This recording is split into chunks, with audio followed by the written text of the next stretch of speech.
There's something that is magical about letters in general.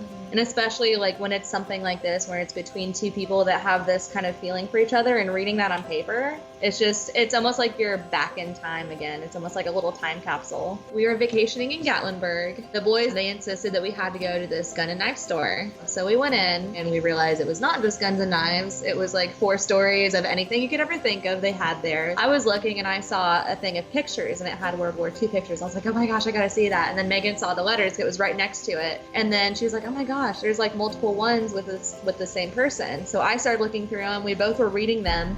And then even the attendant that unlocked the case for us, she started reading them. And we couldn't stop reading them. We were there for probably about an hour and a half. And everyone was like, are you guys ready to go? Yeah, like, we're ready to go. After reading them, we were like, we know these people. Yeah. Like, this is our family now, you know? That's what it really felt like. So we knew that they were from New Jersey and that they had known each other for a long time. They were corresponding during World War II, and he was in the Navy, and she was back home. She was like head over heels in love with him. There'd be weeks where they wouldn't have a letter, but they would still write. Eileen would still write to him in confidence that he was going to write back to her.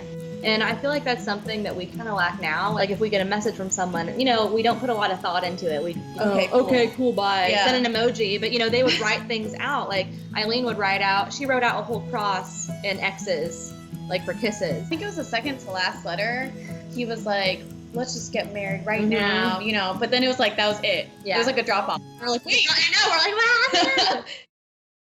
They got married in January of 1948. My name's Barbara Maxwell Murray, and I'm the second of 4 children to Elias and Eileen. My mom was a little bit on the quiet side. She was more private. My dad was more the social butterfly of the 2 of them.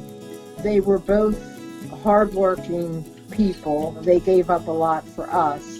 We didn't know these letters existed. Now, I really did think that it was a scam, but then a girlfriend of mine messaged me a couple hours later and had sent me the link to the website where Lindsay had posted about this. And then I started getting like a little shaky.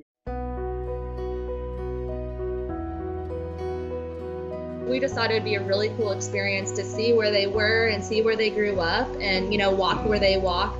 Every bit of it was emotional, especially when we first walked into the restaurant and hugged everybody. Yeah. And I just couldn't believe that these people that we read about, this is their family. This is who they came from. And it was just very surreal, and it was very warm and emotional. And like they gave us little bracelets that have cardinals on it. Bracelets. It was very heartwarming, and we actually consider them family. Barbara, she calls us her Tennessee Angels. Yeah. She was hugging us, and she's like, you just don't have any idea how much this means to me. You guys are my Tennessee Angels.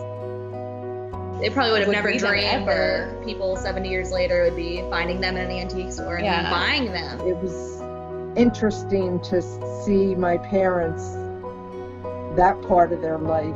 I feel like it was destined for us and destined for the family, because I feel like we got a lot out of this whole adventure too. Like we have a whole new set of friends. I feel like it's like a second family for us.